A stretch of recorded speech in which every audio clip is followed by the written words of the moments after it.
Mm-hmm. I guess. Hold on, I don't see myself on the TV. I'm gonna mess up everything. Oh, wait, there we go. Okay.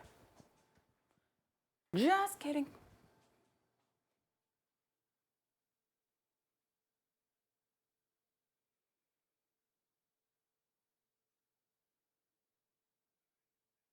Okay.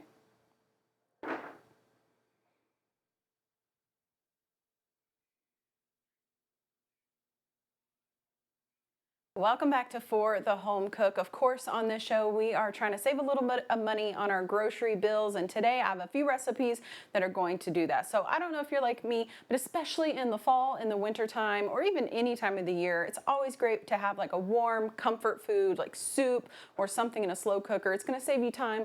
You're going to be able to use some ingredients that are very cost effective. And the prep work is going to be a little bit up front and then not a lot of prep work after. Everything cooks in one pot or in one slow cooker, and you can serve it at the end of a very busy day. So I have two ideas that I'm going to bring you. One is for a dinner, one is for dessert. So let's start in this section. Now this doesn't have kind of a name to it. It's called so many different things, but I'm going to call it a 6 to 8 can taco soup. And the reason why I say that is depending on what you buy in a can, depends on what you can call this. So this one is super simple. You can do this in a slow cooker or you can do this on just a pot on the stove. It does not matter. One of the things that we're gonna add in here is canned chicken, and it's in water. If you don't wanna do that, if maybe you don't like canned chicken or you have some extra chicken at your house, one, go ahead and get either a rotisserie chicken, you can shred that up and put that in here, or if you're gonna cook chicken from scratch, one of two things. Either put it in the slow cooker with just some seasoning and maybe some liquid and go 4 to 6 hours, 4 on high, 6 on low in the slow cooker, and then add everything else in there once you shred it, or pile all this on top of the chicken, let everything cook for that 4 to 6 hours, take out the chicken, shred it, and put it back in. So this recipe is super, super simple. I have a can of pinto beans.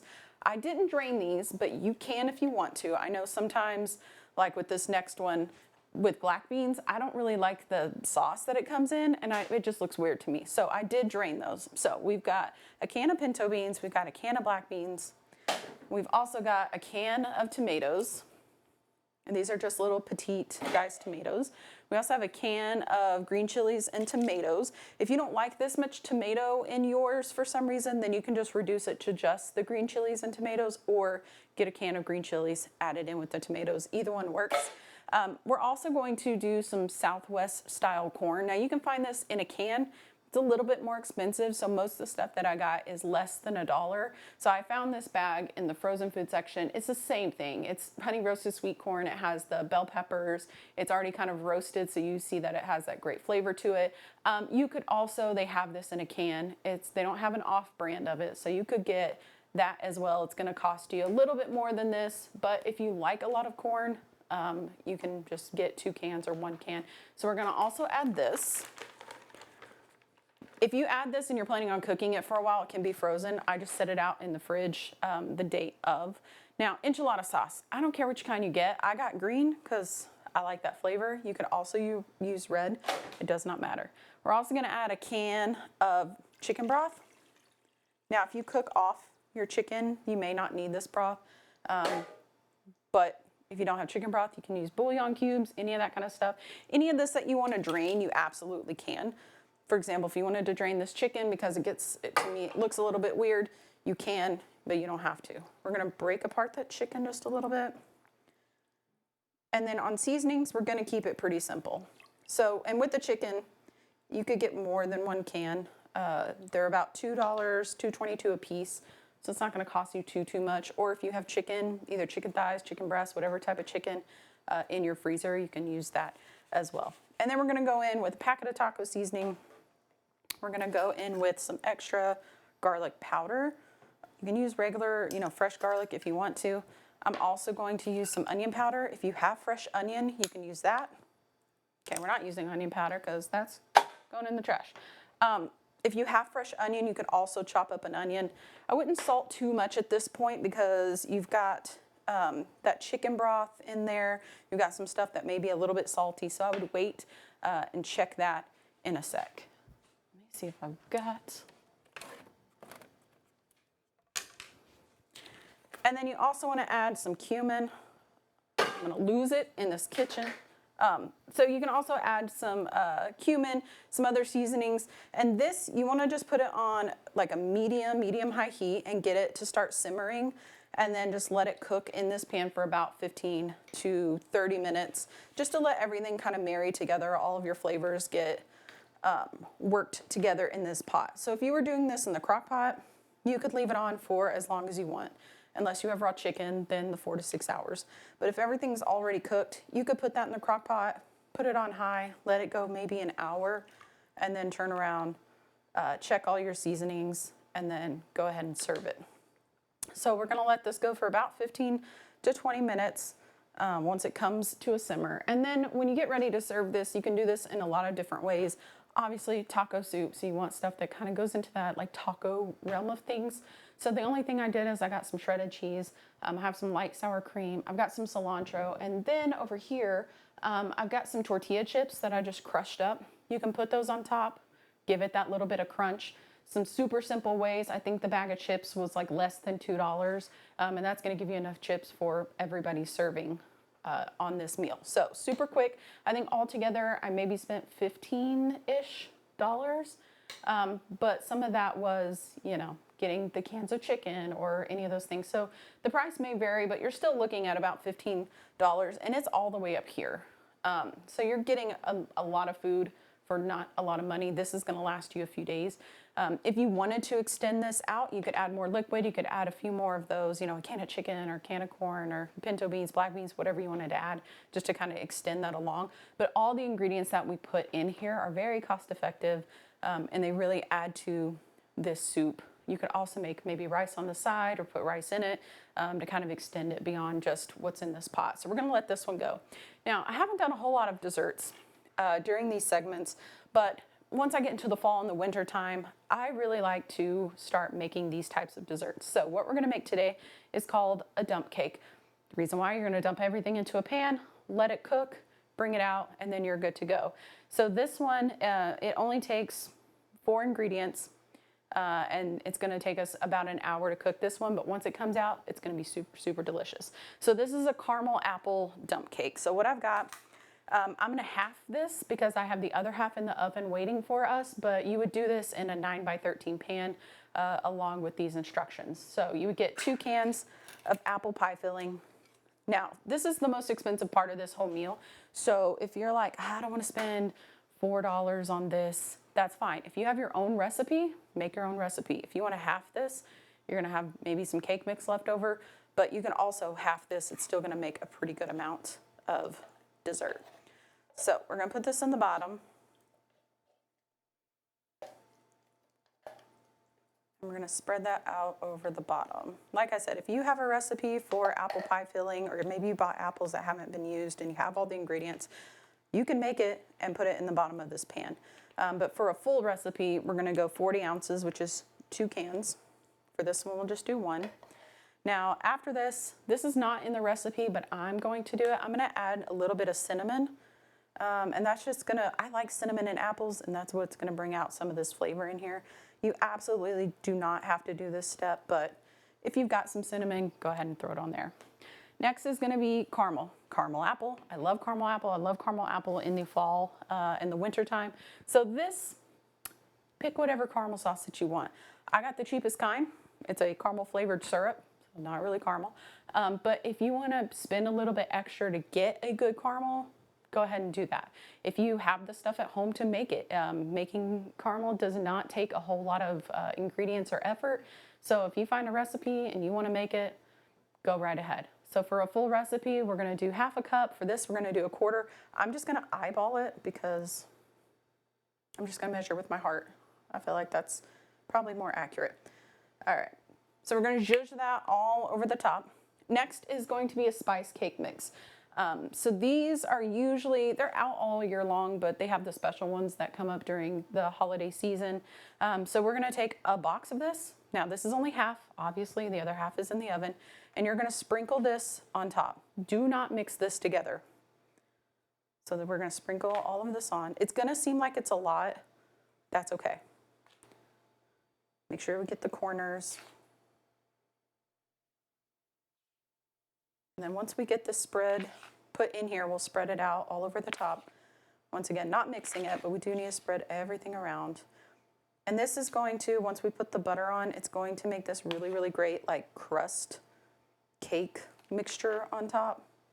That is super good. But we'll pick a spice cake mix because the spices go along with the caramel and the apple. If you can't find spice cake mix, or maybe you have, a cake mix at your house. For example, I still have some white cake mix from one of the other segments that we did. So instead of going out and buying, paying $1 something for a box, if you don't want to and you have cake mix, go ahead. You could also add some of those spices into that cake mix, make your own spice cake. All right, so we're gonna spread this over the top. Make sure it's even.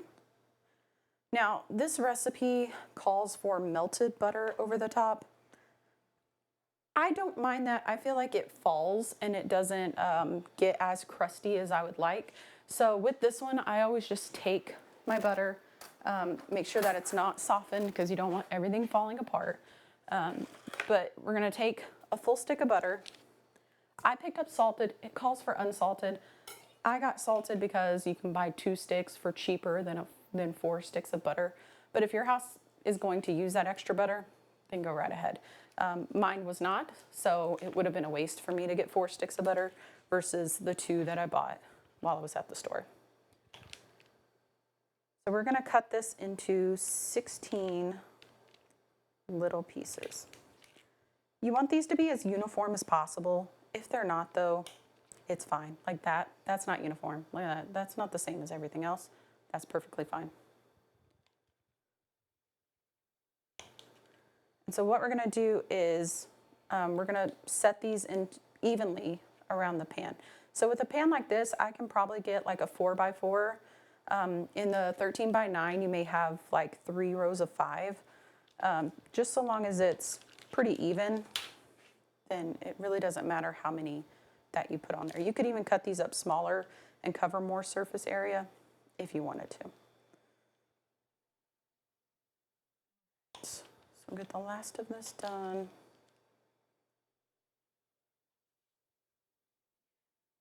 And then once we get all of our butter on, this is going to go in the oven for about 50 minutes. Even if you half it, it's still gonna have that same cook time. So about 50 minutes, and then go ahead and bring it out. Let it cool for a little bit. It's gonna be super hot. And then you can serve this up just by itself. You can serve it with some more caramel on top.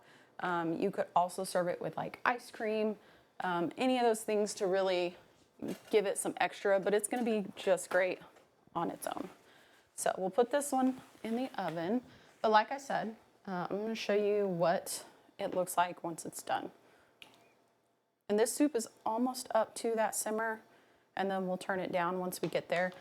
In about 10 minutes, go ahead and taste your soup and just make sure that your seasonings are good. If it needs anything extra, like salt, pepper, garlic, cumin, chili powder, any of that kind of stuff, you can add it. But I'd wait about 10 minutes for everything to kind of get together and marry together before you try it and decide.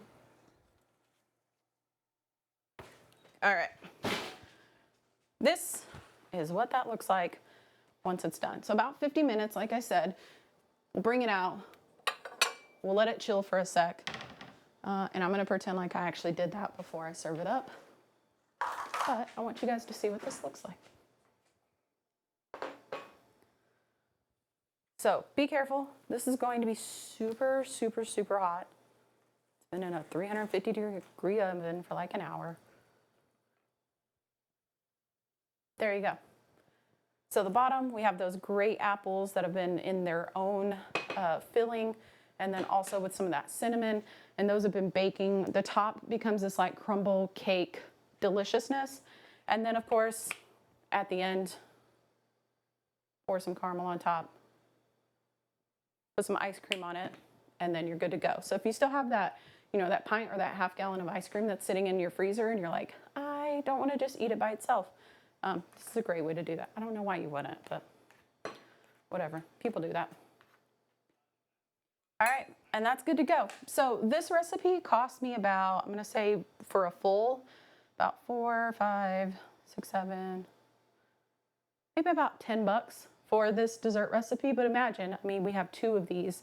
This can serve multiple people, probably over multiple days. You can put this in the fridge and then heat it up whenever you're ready the next day, or if you have leftovers. But not too bad. We got about $25 worth of stuff. I think I spent just a little bit under 30 in total. That was with extra pans and bowls and things like that. So not too bad when we're talking about this is going to feed us for a few days. To really have like a dessert and then a dinner option as well. So, like I said, this show is all about saving money. I know that groceries are getting higher and higher, and so we have to start thinking about those things that are going to be cost effective in the store. Beans, anything that's canned vegetable, all of those things are very cost effective. And so it's good that we have this like soup season coming up, and we can kind of throw all that stuff into a slow cooker or into a pot, let it come to a boil, simmer, and then be able to eat it over multiple days. So a great recipe. I'll have all of these below if you want to try them out. But for now, thank you so much for joining us on For the Home Cook. I'm going to get this served up, and then we'll see you next time.